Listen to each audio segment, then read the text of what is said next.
السلام علیکم ورحمۃ اللہ وبرکاتہ۔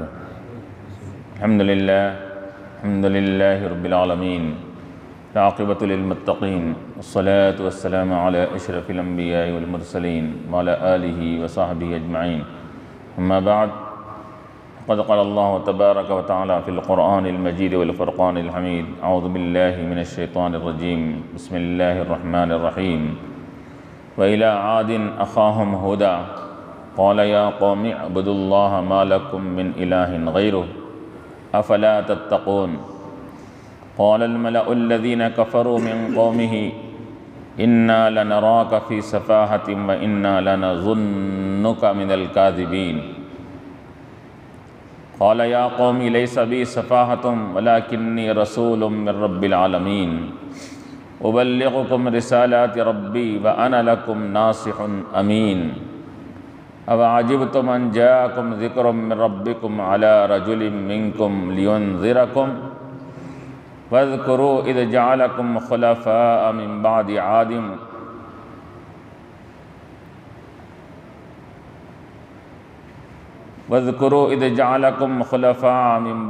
قَوْمِ نُوحٍ وَزَادَكُمْ فِي الْخَلْقِ بَسْطَةً فَاذْكُرُوا آلَاءَ اللَّهِ لَعَلَّكُمْ تُفْلِحُونَ۔ صدق اللہ العلی العظیم۔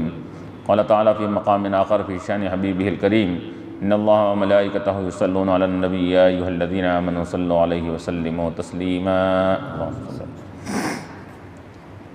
حاضرین کرام و معزز سامعین، جیسا کہ میں نے سورہ اعراف کی چند آیات کی تلاوت کا شرف حاصل کیا، اس سے پہلے کی آیات میں اللہ تعالیٰ نے حضرت نوح علیہ السلام کا، ان کی قوم کا تذکرہ فرمایا اس سے پہلے کے رکوع میں، اور ان کی قوم کی نافرمانی کے بعد جو عذاب آیا تھا، طوفان نوح جو مشہور ہے، وہ کس طرح ہوا تھا، کیسا قوم غرق ہوئی تھی، اس کا تفصیلی ذکر کیا گیا۔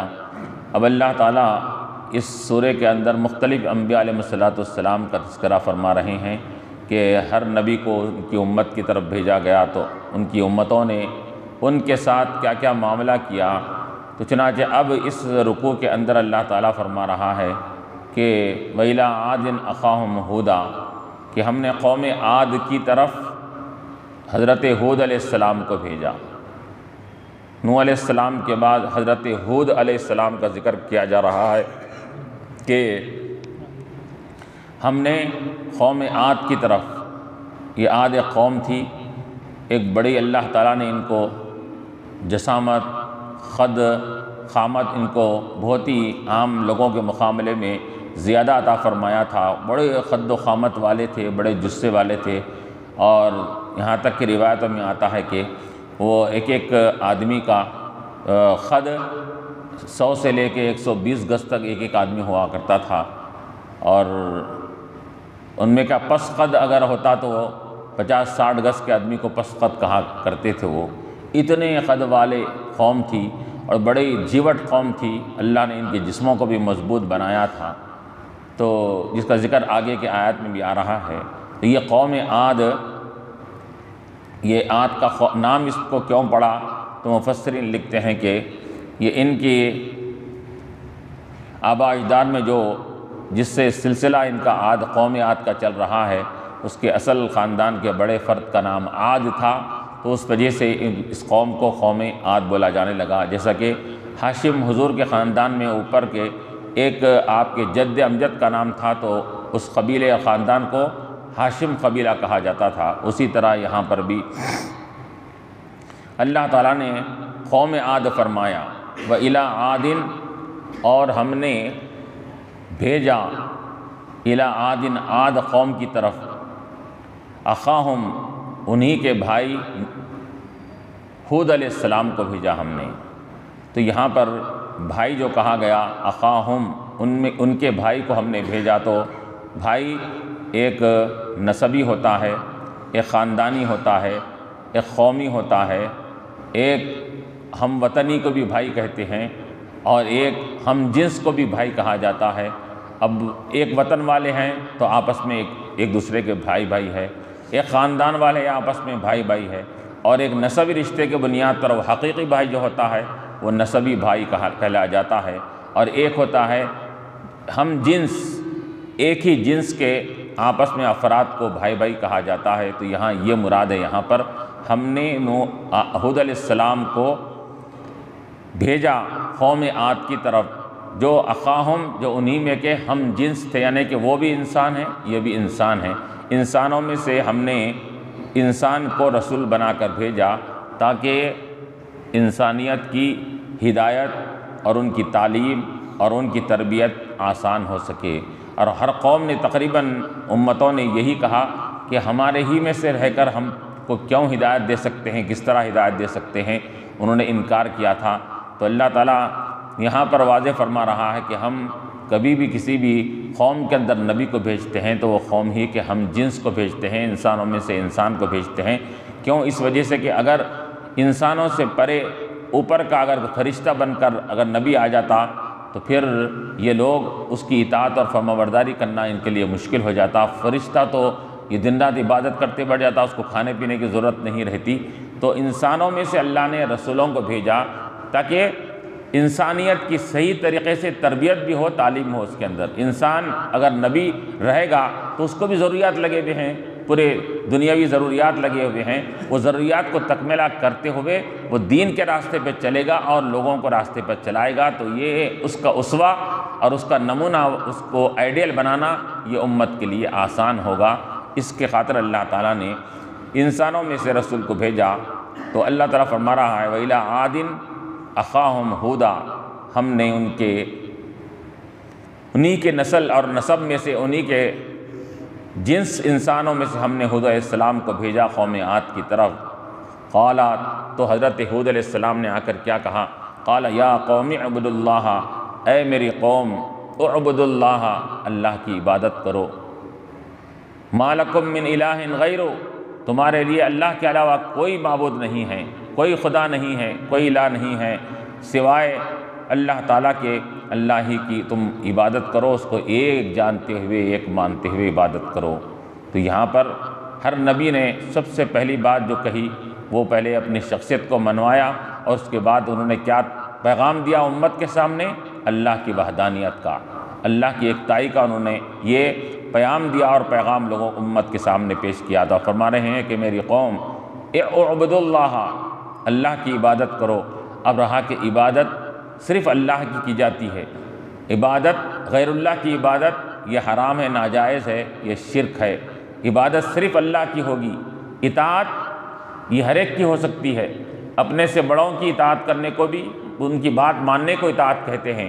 مثال کے طور پر اللہ نے فرمایا وَأَطِيعُوا اللَّهَ وَأَطِيعُوا الرَّسُولَ، اللہ کی اطاعت کرو، رسول کی اطاعت کرو، علماء کی اطاعت کرو، اُولِي الْأَمْرِ مِنْكُمْ، بادشاہ کی اطاعت کرو، ائمہ کی اطاعت کرو، اپنے ماں باپ کی اطاعت کرو، اپنے بڑوں کی اطاعت کرو۔ اطاعت یہ عام لفظ ہے، یہ ہر ایک کے لیے بولا جاتا ہے کہ ہر ایک اپنے سے بڑے کی بات کو سننا یہ اطاعت ہے، فرمانبرداری ہے۔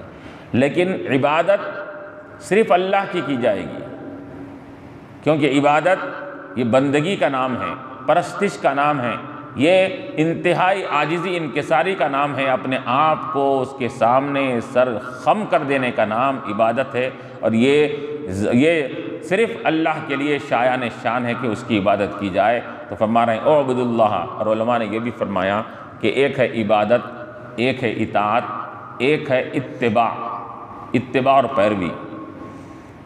تو اطاعت تو عام ہوتی ہر ایک کی جاتی ہے، عبادت اللہ کے لیے خاص ہے، اتباع رسول کے لیے خاص ہے۔ اتباع کرنا صرف رسول کے لیے خاص ہے۔ یہ کیوں؟ اتباع کسے کہتے ہیں؟ اتباع کے معنی ہے کہ پیچھے پیچھے چلنا، پیچھے پیچھے نقل کرنا کسی کی، اس کو اتباع کہتے ہیں۔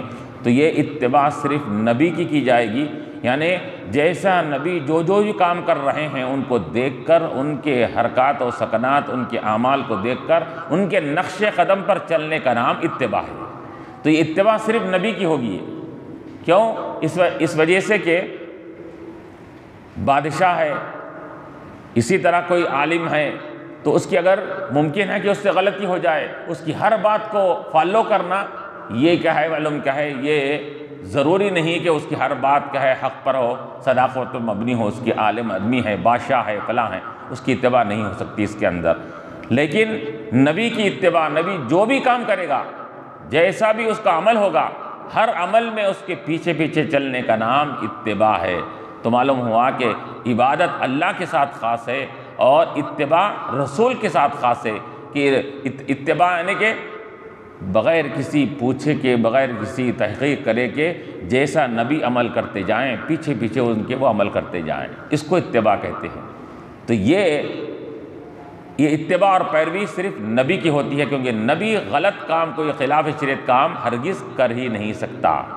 اس کے برخلاف بادشاہوں سے کچھ غلط کام بھی ہو سکتے ہیں، کوئی اور آپ سے بڑا ہے تو اس کے ماں باپ کے اتباع اگر کریں گے تو ماں باپ سے بھی غلطیاں ہو جائیں گی اس کے اندر، تو پھر وہ ان کی اتباع پر بھی اس کو نہیں کہا جائے گا۔ تو یہ کہا گیا کہ اتباع کے لیے نبی کا ہونا ضروری ہے، نبی ہی کی اتباع کی جائے گی۔ تو یہاں فرما رہے ہیں اعبدوا اللہ، اللہ کی عبادت کرو، ما لکم من الہ غیرہ، یاد رکھو اللہ کے علاوہ کوئی معبود نہیں ہے۔ افلا تتقون، کیا تم کو اللہ کا خوف اور ڈر نہیں ہوتا؟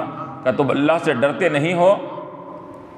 اب یہ ہود علیہ السلام اپنی قوم سے کہہ رہے ہیں کہ تمہارے سامنے حضرت نوح علیہ السلام کی قوم کا، ان پر عذاب آنے کا، یہ تمہارے سامنے یہ واقعہ تمہارے سامنے موجود ہے، کیونکہ نوح علیہ السلام کے بعد قوم عاد کو بھیجایا گیا۔ قوم عاد نوح علیہ السلام کے بعد آئی، تو جب بعد میں آئیں گی تو لا محالہ اس سے پہلے والے کے لوگوں کی حالات معلوم ہوں گے اس کے اندر۔ تو اس قوم کو پہلے والے کی حالات، یعنی نوح علیہ السلام کی قوم کی حالات معلوم تھے کہ انہوں نے نافرمانی کیا نوح علیہ السلام کو، تو اللہ تعالیٰ نے طوفان کو بھیجا، وہ کشتی میں سوار ہو گئے، جو ماننے والے تھے ان کو اللہ نے بچا لیا، باقی کے سب لوگ غرق ہو گئے، فلاں ہو گئے، یہ ہو گئے۔ تو یہ سب چیزیں معلوم تھی، یہ بات مشہور ہو چکی تھی۔ تو ہود علیہ السلام فرما رہے ہیں کہ تمہارے سامنے نوح علیہ السلام اور ان کی قوم کی نافرمانی اور ان پر عذاب آنے کا یہ واقعہ تمہارے سامنے موجود نہیں ہے، کہ سامنے موجود رکھتے ہوئے پھر میری بات کا انکار کر رہے ہو۔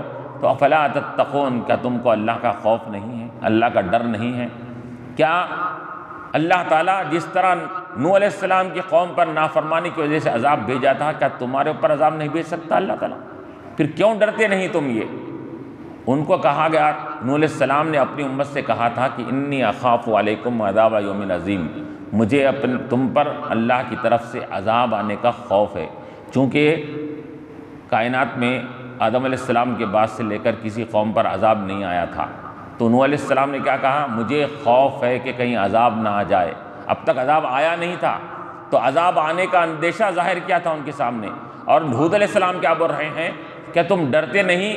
مطلب عذاب تو آ چکا ہے اس سے پہلے کی قوم کو، تو اس کے عذاب کو دیکھ کر تم اللہ کے نافرمانی سے کیوں ڈرتے نہیں؟ انہوں نے کہا افلا تتقون، کہ تم کو ڈر نہیں ہوتا، خوف نہیں ہوتا اللہ تعالیٰ سے کہ تم بھی نافرمانی کر رہے ہو تو تمہارے اوپر بھی اللہ کا عذاب آ جائے گا۔ تو قال الملأ الذین کفروا من قومہ، تو اب قوم عاد میں سے وہ لوگ جو حضرت ہود علیہ السلام کی بات کو نہیں مانے تھے، کافر قوم تھی، وہ کافر قوم کے سرغنہ اور بڑے بڑے سرداروں نے کیا بات کہی؟ قال الملأ الذین کفروا من قومہ، انہی کے قوم میں سے ناماننے والوں نے کہا، کیا کہا؟ انا لنراک فی صفاحۃ، اے ہود علیہ السلام، ہم آپ کو انا لنراک فی صفاحۃ، بے شک ہم دیکھ رہے ہیں آپ کے اندر کہ آپ بیوقوفی میں مبتلا ہے، آپ کم علمی میں مبتلا ہے، آپ کم عقلی میں مبتلا ہے۔ انا لنراک فی صفاحۃ، کہ آپ کم عقلی کی باتیں ہمارے سامنے کر رہے ہیں، چونکہ ہود علیہ السلام نے ان سے کہا تھا کہ تم ایک کے علاوہ دیگر معبودوں کو، دیگر دیوتاؤں کو عبادت کرنا، یہ دیکھو یہ شرک ہے، اور اللہ تعالیٰ شرک کو معاف نہیں فرماتا، سوائے اللہ کی کسی کی عبادت مت کرو، اور یہ تم غیر اللہ کی جو عبادت کر رہے ہو یہ تم غلط طریقہ اختیار کر رہے ہو۔ تو انہوں نے جواب میں کہا کہ ارے ہم تو آپ کو عقل مند سمجھ رہے تھے، لیکن آپ یہ بات کر کے اب آپ نے اپنی بیوقوفی کو ظاہر کر دیا۔ کیا مطلب؟ ایسا کیسے ہو سکتا ہے کہ اتنی بڑی کائنات کو چلانے والا ایک ہی ذات ہو، اس کے اندر چلانے والے کے لیے کیا ہے کئی ایک سے زیادہ معبود ہوں گے تو سب مل کر کارخانہ کائنات کو چلائیں گے، اس کے لیے آسانی ہوگی۔ تو یہ آپ بیوقوفی کی بات کر رہے ہیں کہ ایک ہی خدا پوری کائنات کو چلانے والا ہے۔ تو حق بات کو انہوں نے بیوقوفی سے تشبیہ دیا، اور اپنی بیوقوفی کی بات کو انہوں نے حق سمجھ رہے ہیں کہ ہم جو کام کر رہے ہیں وہ حق ہے اور صحیح ہے اس کے اندر۔ کیوں؟ کیونکہ ایک خدا یہ تمام کائنات کو نہیں چلا سکتا، نعوذ باللہ، ان کا یہ عقیدہ تھا۔ تو پلٹا کر انہوں نے کیا کہا؟ انا لنراک فی صفاحۃ، بے شک ہم آپ کو دیکھ رہے ہیں بیوقوفی میں، کم عقلی میں، اور کیا ہے، کم سمجھی میں آپ مبتلا ہیں، اس کے اندر ایسا معلوم ہوتا ہے۔ وَإِنَّا لَنَظُنُّكَ مِنَ الْكَاذِبِينَ، اور یقیناً ہم یہ سمجھتے ہیں آپ کے بارے میں، یقین کرتے ہیں کہ آپ اس معاملے میں جھوٹ بول رہے ہیں، آپ جھوٹے۔ اِنَّا لَنَظُنُّكَ مِنَ الْكَاذِبِينَ، ہم آپ کو جھوٹوں میں سے سمجھتے ہیں، یعنی کہ آپ یہ بات جو کہہ رہے ہیں یہ کم عقلی سے بھی کہہ رہے ہیں اور اپنی طرف سے یہ من گھڑت اور جھوٹ لگا کر آپ پیش کر رہے ہیں۔ ایسا ہو ہی نہیں سکتا کہ کائنات کا صرف ایک خدا ہو۔ ایک تو انہوں نے نبی کو کم عقل اور بیوقوف کہا، اور دوسرے کہہ رہے ہیں کہ آپ جھوٹ بول رہے ہیں، جھوٹ کی نسبت نبی کی طرف کر رہے ہیں۔ وَإِنَّا لَنَظُنُّكَ مِنَ الْكَاذِبِينَ، تو کیا آپ نے کیا جواب دیا؟ تو ایسے نبی کو، وہ جو ذات جو اللہ کی طرف سے ایک منتخب شدہ، ایک چنندہ شخصیت بن کر دنیا میں آتا ہے، تو ایسی ذات کو انہوں نے ایسی گستاخانہ کلمات سے ان کے سامنے ان کو پیش کیا۔ تو ایسے وقت میں بھی لیکن انبیاء علیہ السلام کا یہ طریقہ ہوا کرتا ہے کہ کبھی بھی اپنے قوم کی یہ گستاخیوں پر، بے ادبیوں پر، ان کی جہالت پر کبھی بھی وہ طیش میں نہیں آتے، کبھی بھی وہ غصے میں نہیں آ جاتے فوراً، بلکہ ہمیشہ وہ نرمی کو اختیار کرتے ہیں اور بڑے نرم انداز میں، بڑے شفقت والے انداز میں اپنے قوم کو سمجھانے کی کوشش کرتے ہیں۔ یہاں پر بھی حضور علیہ السلام نے کیا کہا؟ قال یا قومی، اے میری قوم، اے میری جماعت کے لوگوں، اے میری برادری کے لوگوں۔ آپ نے یہ کہا کہ اس کے اندر ان کو خریف کر رہے ہیں۔ لیس بی صفاحۃ، ارے میرے اندر صفاحت اور بیوقوفی آ ہی نہیں سکتی، کیسا میرے اندر بیوقوفی آئے گی؟ لیس بی صفاحۃ، کیوں؟ اس وجہ سے کہ نبی کو اللہ تبارک و تعالیٰ اپنا منتخب کر کر بھیجتا ہے، تو اگر نبی ہی اگر بیوقوفی اور کم عقلی میں مبتلا رہے گا تو پھر قوم کو ہدایت دینے والا کون رہے گا؟ قوم کو کہ دریا میں اور ہدایت کے راستے میں پار کرانے والا کون بنے گا اس کے اندر؟ اگر نبی اگر بیوقوف رہے گا تو میرے پاس کیا ہے، کم عقلی بیوقوفی آ نہیں سکتی۔ بلکہ آپ نے کیا کہا کہ کم عقل ہونا تو دور کی بات ہے، بیوقوفی کم عقلی مجھ تک چھو بھی نہیں سکتی۔ کیوں؟ اس وجہ سے کہ اللہ تبارک و تعالیٰ نبی کو جو بھیجتا ہے اس زمانے کے سب لوگوں میں سب سے زیادہ صلاحیت والا، سب سے زیادہ عقل والا، شعور والا، فہم والا جو ہوتا ہے اس کو نبی بنا کر بھیجتا ہے اللہ تعالیٰ۔ تو نبی اپنے تمام لوگوں کے، اس زمانے کے لوگوں پر سب سے حاوی ہوتا ہے عقل میں، بلکہ علماء نے یہاں تک کہا کہ نبی کے عقل اور علم کی مثال ایسی ہے کہ ایک سمندر ہے، اور امت کی عقل ایک خطرہ ہے۔ نبی کی عقل سمندر کی طرح ہوتی ہے اور پوری امت کی عقل ملائے تو کہا ایک خطرے کے برابر ہے اس کے اندر ہے۔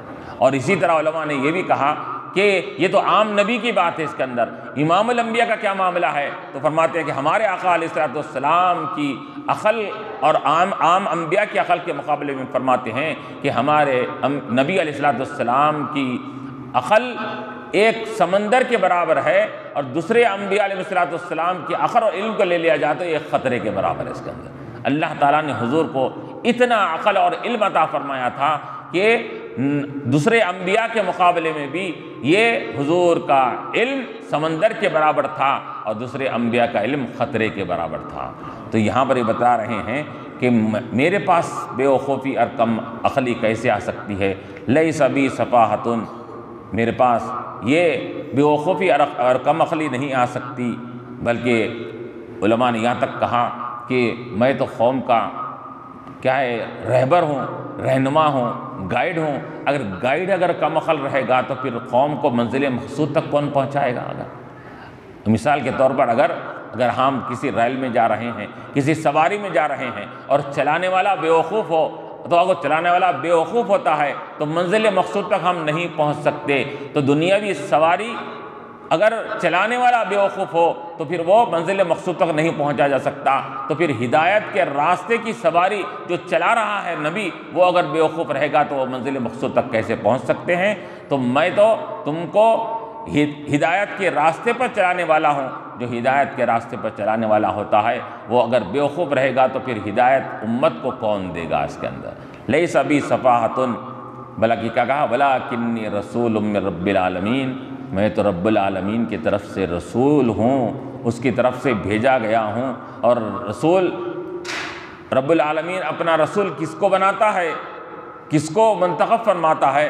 تم کو معلوم ہونا چاہیے کہ سب سے عقل میں، فہم میں جو سب سے زیادہ ہوتا ہے اسی کو اللہ تعالیٰ اپنا رسول منتخب فرماتا ہے۔ تو تم اگر مجھے بیوقوف سمجھو گے، مجھے بیوقوف اگر قرار دو گے، تو یاد رکھو یہ رب تبارک و تعالیٰ کے انتخاب پر تم نکتہ چینی کر رہے ہو، رب تبارک و تعالیٰ کے رسول بھیجنے پر تم کیا تنقید کر رہے ہو اس کے اندر۔ اب اگر دنیاوی مثال دیکھو، اگر کوئی کسی ملک کے پاس دوسرے ملک کا کوئی نمائندہ ڈیلیگیٹ آتا ہے، ایمبیسڈر بھیجتے ہیں، تو کیا ہے اچھی صلاحیتوں والوں کو دیکھ کر بھیجتے ہیں تاکہ قوم کی صحیح نمائندگی کر سکے اس کے اندر۔ تو ایک ملک کا کیا ہے نمائندہ دوسرے ملک میں جاتا ہے تو اس کی صلاحیتوں کو دیکھ کر بنایا جاتا ہے، اور جب اللہ تبارک و تعالیٰ پوری کائنات کے لیے، پوری امت کے لیے کسی کو نمائندہ بنا کر بھیج رہا ہے تو وہ کیسے کم عقل ہو سکتا ہے، کیسے بیوقوف ہو سکتا ہے؟ تو قال یا قوم لیس بی صفاحۃ ولٰکنی رسول من رب العالمین، میں رب العالمین کی طرف سے رسول ہوں۔ ابلغکم رسالات ربی، کہ میں پہنچاتا ہوں تم کو رسالات ربی، اپنے رب کے کیا ہے میسیجز کو، پیامات کو تم تک پہنچاتا ہوں۔ رب نے جو مجھے میسیجز، پیامات دیے ہیں، جو بھی مجھے جس چیزوں کے لیے حکم دیتا ہے اللہ تبارک و تعالیٰ، وہ سب چیزیں تم تک پہنچاتا ہوں، خواہ اس کا تعلق ایمان سے ہو، عقیدے سے ہو، آخرت سے ہو، دنیاوی معاملات سے ہو، حشر نشر سے ہو، جنت دوزخ سے ہو، اس سب احکامات کو تم تک پہنچاتا ہوں میں۔ رب تبارک و تعالیٰ مجھے وہ سکھا کر دنیا میں بھیجا ہے، اور میں تم کو وہ تمام چیزیں تم تک پہنچانے کے لیے آیا ہوں میں۔ ابلغکم رسالات ربی، اپنے رسول کے اور اپنے رب کے رسالات کو، ان کے پیغامات کو میں پہنچاتا ہوں تم تک۔ وَأَنَا لَكُمْ نَاصِحٌ أَمِينٌ، اور میں کیا ہوں؟ میں تمہارا ناصح، خیر خواہ بھی ہوں، اور امین، اور اپنی ذمہ داری میں امانت دار بھی ہوں۔ میں اپنی ذمہ داری میں ناصح نے میں تمہارا خیر خواہی چاہنے والا ہوں، میں تمہارا برا نہیں چاہ رہا ہوں، بلکہ تمہارے ساتھ اچھائی اور خیر خواہی چاہتے ہوئے یہ باتیں کہہ رہا ہوں۔ ایک تو میں تمہارا خیر خواہ بھی ہوں، دوسرے میں امین بھی ہوں، امانت دار ہوں، کہ مجھے جو امانت دے کر دنیا میں بھیجا گیا ہے اس میں ذرا برابر بھی میں خیانت نہیں کرتا۔ تو یہ دو چیزیں یہ اپنی صفت کو اظہار کر رہے ہیں۔ علماء فرماتے ہیں کہ جب حق بات کو ظاہر کرنے کا موقع آ جائے تو انسان اپنے پاس جو صلاحیتیں ہیں وہ سامنے والے کو منوانے کے لیے اور سامنے والے کو حق کے قریب لانے کے لیے اپنی صلاحیتوں کو بھی پیش کر سکتا ہے۔ تو یہ تعریف نہیں کر رہے ہیں کہ بلکہ یہ کہہ رہے ہیں کہ تم مجھے غلط مت سمجھو، میں تمہارا خیر خواہی چاہنے والا بھی ہوں، اور میں امانت دار بھی ہوں اپنے پیغام کو پہنچانے میں۔ تو جب میں امانت دار ہوں تو تمہارے ساتھ خیانت نہیں کروں گا، جب خیانت نہیں کروں گا تو تمہارے پاس جو احکامات کو دے رہا ہوں ہر حکم میں میری اندر اس حکم میں امانت ہوگی، خیانت کچھ بھی نہیں ہوگی۔ اوعجبتم ان جاءکم ذکر من ربکم علی رجل منکم، کیا تم کو تعجب ہو رہا ہے؟ ان جاءکم ذکر من ربکم، کہ تمہارے پاس تمہارے رب کا ذکر، رب کا پیغام، رب کی وحی آئی۔ ان جاءکم ذکر من ربکم علی رجل منکم، تم میں سے ایک ذات، ایک شخصیت پر اللہ کی وحی آنے پر ان کو تعجب ہو رہا ہے۔ تو آپ فرماتے ہیں کہ تم کو تعجب ہو رہا ہے کہ اللہ تعالیٰ نے پورے انسانوں میں سے، پوری بستی میں سے چن کر ایک ہی کے اوپر اپنی وحی کو نازل کیا، تو اس پر تم کو تعجب ہو رہا ہے کہ کیسے ایک شخصیت کے اوپر اللہ تعالیٰ نے اپنا منتخب رسول کیسے بنایا۔ تو فرما رہے اب عجبتم، کیا تم کو تعجب ہو رہا ہے؟ ان جاءکم، کہ تمہارے پاس آیا، ذکر من ربکم، تمہارے رب کا ذکر تمہارے پاس آیا، رب کی وحی تمہارے پاس آئی، علی رجل منکم، تم ہی میں سے ایک شخص پر، ایک ذات پر آئی۔ لینذرکم، کیوں آئی وحی؟ تاکہ وہ ذات تم کو ڈرائے اللہ کی نافرمانی سے، اللہ کے عذاب سے ڈرانے کے لیے اللہ تعالیٰ نے ایک منتخب چنندہ شخصیت کو اپنا وحی کا پیغام ان کے پاس بھیجا۔ تو ان کو اچنبھا ہو رہا ہے، تعجب ہو رہا ہے کہ نبی بنایا بھی گیا ہے تو کسی بادشاہ کو بنانا تھا، کسی بڑے آدمی کو بنانا تھا، رئیس کو بنانا تھا، مالدار کو بنانا تھا، عام آدمی کو نبی بنایا گیا۔ جیسا کہ حضور کے زمانے میں بھی لوگ کیا ہے کفار انکار کرتے تھے اس کے اندر، کیا ہے ابو جہل عتبہ شیبہ بولتے تھے وہی آنا تھا تو اللہ کی، ہمارے پاس آنا تھا، ہمارے پاس دولت بھی ہے، ہمارے پاس عہدہ بھی ہے، ہمارے پاس تمام چیزیں کیا ہے، ہمارا پروٹوکول ہے، ہمارے اعزازات ہمارے کو حاصل ہے، تو ہمارے پاس اللہ تعالیٰ بھیجنا تھا۔ پھر یہ ایک عام لوگوں میں سے ایک شخص کے پاس وہی کیوں بھیجا؟ یہ کفار ہمیشہ اس بات پر اعتراض کیے، تو یہاں پر بھی اعتراض کر رہے ہیں کہ کیا ہونا تھا رسول؟ یا تو مالدار ہونا، یا تو بادشاہ ہونا، یا کوئی بڑا کیا ہے عہدے والا ہونا اس کے اندر۔ تو اللہ تعالیٰ نے یہ چیزوں کو نہیں دیکھا۔ تو علماء فرماتے ہیں کہ اگر بادشاہ کو اگر نبی بنایا جاتا تو اپنے قوت و طاقت کی بنیاد پر اپنے احکامات کو نافذ کرتا، تو حقانیت ظاہر نہیں ہوتی اس کے اندر۔ کیوں؟ بادشاہ قوت و طاقت کی بنیاد پر اپنے احکامات کو نافذ کراتا، وہ کوئی جو نہیں سن رہا ہے اس کو کوڑے لگانے لگاتا، اس کے اندر سزائیں دلاتا، تو یہ کیا ہوتا؟ حقانیت ظاہر نہیں ہوتی۔ اور دولت مند اگر ہوتا، اگر نبی اگر ہوتا تو پھر کیا ہوتا؟ لوگ یہ سمجھتے کہ یہ دولت کی وجہ سے لوگ ان کے پیچھے جا رہے ہیں، ان کی پیروی کر رہے ہیں، اس کے اندر حقانیت جبھی بھی ظاہر نہیں ہوتی۔ اور اگر عہدیدار ہوگا تو عہدیدار کو اگر نبی بنایا جاتا، کسی بڑے عہدیدار کو، تو پھر لوگ یہ کہتے کہ اس کے عہدے کے بل بوتے پر لوگ اس کی بات کو سن رہے ہیں اور حق کا اظہار نہیں ہوتا۔ اللہ تعالیٰ نے دولت مند کو بھی نہیں، بادشاہ کو بھی نہیں، عہدیدار کو بھی نہیں، بلکہ عام انسان کو اللہ نے ہر زمانے میں رسول بنایا، اور بنا کر جب لوگ اس کی پیروی کر رہے ہیں عام آدمی ہونے کے باوجود، تو جب اس پر ایسے حالات میں حق کا اظہار ہوتا ہے، حق کا ظہور ہوتا ہے کہ واقعی دیکھو نہ یہ بادشاہ ہے، نہ یہ کوئی دولت مند ہے، نہ عہدیدار ہے، لیکن اس کے باوجود بھی لوگ اس کے پیچھے پیچھے چل رہے ہیں، تو اب حق کا اظہار جب ہوتا اس کے اندر تو فرما رہے ہیں کہ قال یا قوم لیس بی سفاہۃ اواعجبتم ان جاءکم ذکر من ربکم علی رجل منکم لینذرکم، تاکہ وہ ڈرائے تم کو، واذکروا اذ جعلکم خلفاء من بعد قوم نوح۔ پھر آگے حضرت ہود علیہ السلام نے فرمایا کہ لوگوں یاد کرو اللہ تعالیٰ کے احسانات کو، یاد کرو اس کی نوازش اور اس کی کرم فرمائیوں کو یاد کرو، کہ وذکروا، یاد کرو، اذ جعلکم، کہ اللہ تعالیٰ نے تم کو کیا بنایا؟ خلفاء، جانشین بنایا، خلیفہ بنایا، نائب بنایا، کس کا؟ تم سے پہلے والوں کا۔ نوح علیہ السلام کے زمانے میں اکثر قوم غرق ہو گئی تھی، لیکن اللہ تعالیٰ نے اس کے بعد تم کو پھر باقی رکھا، اور اللہ تعالیٰ نے نسل انسانی کو چلایا، تو نوح علیہ السلام کے قوم کے تم کیا بنے؟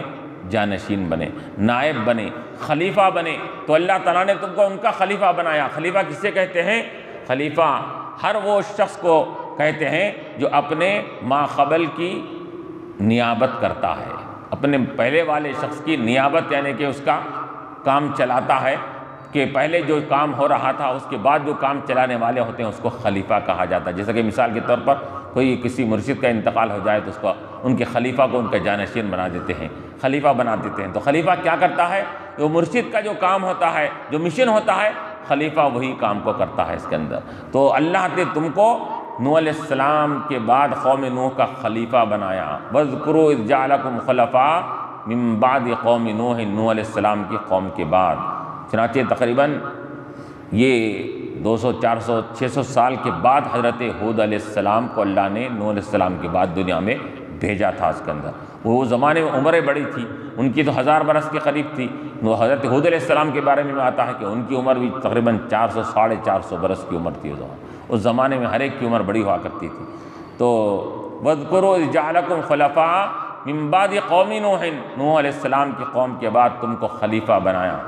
وَزَادَكُمْ فِي الْخَلْقِ بَسْطَةً، اور اللہ تعالیٰ نے خلقت اور بنوٹ میں تمہارے کیا کیا؟ خوب کشادگی اور وسعت عطا فرمائی، یعنی تمہاری بنوٹ کو مضبوط بھی بنایا، تمہارے خد و خامت کو زیادہ طویل بھی بنایا۔ اس کے اندر اللہ تعالیٰ کا یہ احسانات ہے۔ وَزَادَكُمْ فِي الْخَلْقِ، بنوٹ میں اللہ نے اضافہ کیا تمہارے، عام مخلوق کے اعتبار سے اللہ تعالیٰ نے تم کو کافی قد والا بھی بنایا، کافی جسم کے اعتبار سے مضبوط بھی بنایا۔ وَزَادَكُمْ فِي الْخَلْقِ بَسْطَةً، تو فَاذْكُرُوا آلاء اللّہ، تو فرما رہے ہیں کہ اے لوگو اذکروا آلاء اللہ، اللہ کے احسانات کو یاد کرو۔ تو اللہ تعالیٰ نے تم کو باقی رکھا، تم کو قوت و طاقت بھی دیا، تم کو خد و قامت میں بھی تم کو بڑا اونچا بنایا، تو اب تمہارا کام یہ ہے کہ اللہ کے احسانات کو یاد کرو۔ فَاذْكُرُوا آلاء اللّہ، اللہ کے آلہ کیا ہے؟ یہ علن کی جمع آلہ ہے، احسانات کو کہتے ہیں، جیسا کہ اللہ تعالیٰ نے سورہ رحمان میں فرمایا فَبِأَيِّ آلَاءِ رَبِّكُمَا تُكَذِّبَانِ، اپنے رب کے کن کن احسانات کو، کن کن نعمتوں کو تم جھٹلاتے ہو۔ تو آلہ کے معنی ہیں نعمتیں، احسانات۔ تو حود علیہ السلام فرما رہے ہیں فَاذْكُرُوا آلاء اللّہ، اللہ کے احسانات کو، اس کی نعمتوں کو یاد کرو۔ اب نعمتوں کو یاد کرنے کا مقصد یہ ہے، مطلب یہ ہوتا ہے کہ ایک یاد کرنا زبانی ہوتا ہے، ایک یاد کرنا یہ جسمانی اعتبار سے ہوتا ہے، زبان سے شکر ادا کرنا، بجا لانا یہ ایک زبانی شکر ہوا، اور جسمانی اور عملی شکر کیا ہوتا ہے کہ اللہ تعالیٰ نے آپ کے اعضاء کو جس کے خاطر دیا ہے وہ آپ کے اعضاء کو اس کام میں لگانا، رب کی عبادت کرنا، اطاعت کرنا، اس کے سامنے سرنگوئی کرنا، یہ کیا ہے؟ گویا کہ آپ اللہ کا احسانات کو مان رہے ہیں، اس کو احسانات کا شکر بجا لا رہے ہیں۔ تو جس طریقے سے ایک قلبی شکر ہوتا ہے کہ ہمیشہ یہ دل میں آپ کے پیش نظر رہے کہ اللہ تعالیٰ کے مجھ پر احسانات ہے اور میں اللہ کے احسانات کا بدلہ چکا نہیں سکتا، میں ہمیشہ اس کے احسانات کو ماننے والا ہوں، دل سے یہ یقین کرے، زبان سے الحمدللہ کے کلمات جاری ہو جائے، اور جسم سے جو جو نعمتیں اللہ نے دیا ہے، جس چیز کے لیے دیا ہے، جس مصرف کے لیے جو نعمتیں دیا ہے، ان کو اس کام میں خرچ کرنا یا اس کا شکر بجا لانا ہوا۔ ہاتھ، کان، اعضاء، یہ جتنے اعضاء کو جو چیز کے لیے دیا گیا ہے، آنکھوں کو اس کے دی ہوئی، اس بتائی ہوئی اور اچھی چیزوں کے لیے استعمال کرنا، کانوں کو اچھی چیزوں کو سننے کے لیے استعمال کرنا، یہ بھی ایک شکر ہوتا ہے۔ فَاذْكُرُوا آلاء اللّہ، اللہ کے احسانات کو تم یاد کرو، لَعَلَّكُمْ تُفْلِحُونَ، تاکہ تم کو کامیابی حاصل ہو، تم کو فلاح حاصل ہو جائے، تم کو یہ ترقی حاصل ہو جائے۔ کامیابی یہ دنیاوی اعتبار سے تم صرف دنیا حاصل کرنے میں کامیابی نہیں ہے، بلکہ کامیابی کیا میں ہے کہ اللہ کے احسانات کو مان کر اس کے احسانات کا شکر بجا لانا، اس کی عبادت کرنا اور اس کے احسانات کا اوپر یہ شکر گزاری کرنا، یہی سب سے بڑی کامیابی ہے۔ اگر تم شکر بجا لاؤ گے تو لعلکم تفلحون، تو یقیناً تم فلاح بھی پاؤ گے، کامیاب بھی ہو جاؤ گے۔ آخر دعوانا الحمد للہ۔